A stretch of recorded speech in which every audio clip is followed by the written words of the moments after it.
कळवण शासनाने गेल्या 18 महिन्यांपूर्वी जी.आर. काढला होता की राष्ट्रीय आरोग्य अभियान अंतर्गत पदावर काम करणाऱ्या कर्मचाऱ्यांना नियमित सेवेत समावेश करण्यात येणार आहे।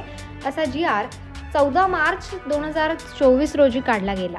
तरी जी.आर. हा कागदावरच आहे, सत्यात काहीच झाले नाही। जी.आर.ची अंमलबजावणी व्हावी त्यामुळे राष्ट्रीय आरोग्य अभियान कर्मचारी गेले 14 दिवसांपासून म्हणजे 19 ऑगस्ट पासून कळवण उपजिल्हा रुग्णालयाच्या गेटवर बेमुदत संपावर आहे। तरी शासनाने कुठेही दखल घेतली गेली नाही असे यावेळी कर्मचाऱ्यांनी सांगितले।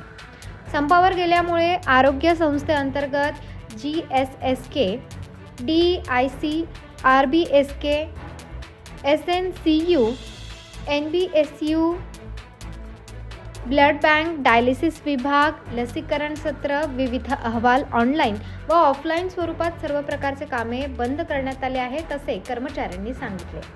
यावेळी संपावर असलेले कर्मचारी अर्चना पवार, सविता नंदन, तनुजा बोरसे, सरला Ahire, Snehal Jachak, Ashwini Raundal, Kavita Wagh, Sunanda Gavit, Savita Gavit, Usha Gavit, Kavita Bhoye, Urmila Kokani, doctor Poonam Bhoye, Monika Ahire, doctor Manoj Suryavanshi, doctor Hemant Patil, doctor Amol Chaure, doctor Deepti Khandvi, Varsha Sable, Nikita Wankhede, Priyanka Sonone, Ashwini Pichare, Savita Palvi, Bhagyashree Gaikwad, Kalyani आहिरे, मनीषा रूपनार, गायत्री कुवर, कावेरी लेकुरवाळे, सविता गायकवाड, मनोहर बागुल, कांतीलाल पवार, गुलाब पवार, अनिल चव्हाण इत्यादी कर्मचारी उपस्थित होते। प्रबंधभूमी महाराष्ट्रासाठी युवराज वाघ, कळवण।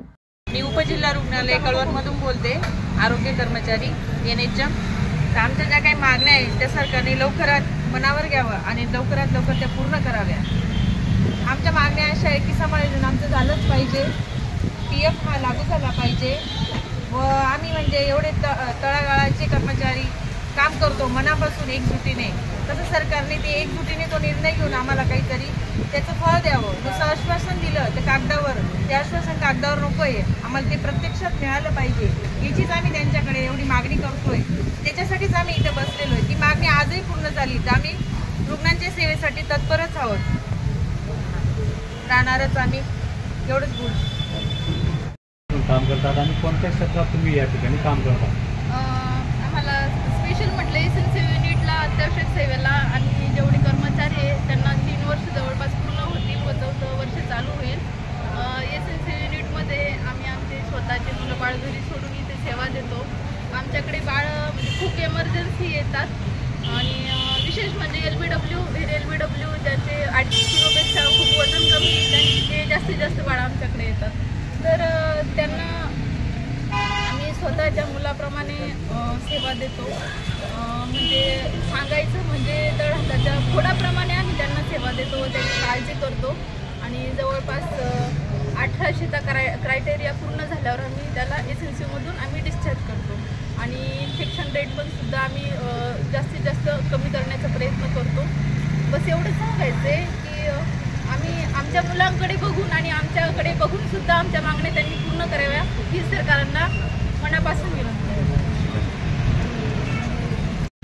18, 17, 15 अशा वर्षापासून सर्व मुली कॉन्ट्रॅक्ट बेसवर काम करत आहेत। आमची सरकारकडे मागणी अशी आहे की जर तुम्ही आम्हाला 14 मार्च 2024ला त्यांनी जी.आर. काढला, जी.आर. मध्ये असं सांगितले की तुमची मागणी पूर्ण करण्यात येईल। जी.आर. तसा काढलेला आहे पण आज 18 महिने झाले तरीही त्या जी.आर.चं कोणीही काही बघितलेलं नाहीये। तर सरकारकडे आमचं एकच म्हणणं आहे की आमच्या मागण्या कमीत कमी आमच्या 18 मागण्या आहेत, 18 पैकी तुम्हाला जेवढ्या मागण्या पूर्ण करता येतील तेवढ्या आमच्या मागण्या पूर्ण केल्या पाहिजे, समायोजन झालं पाहिजे।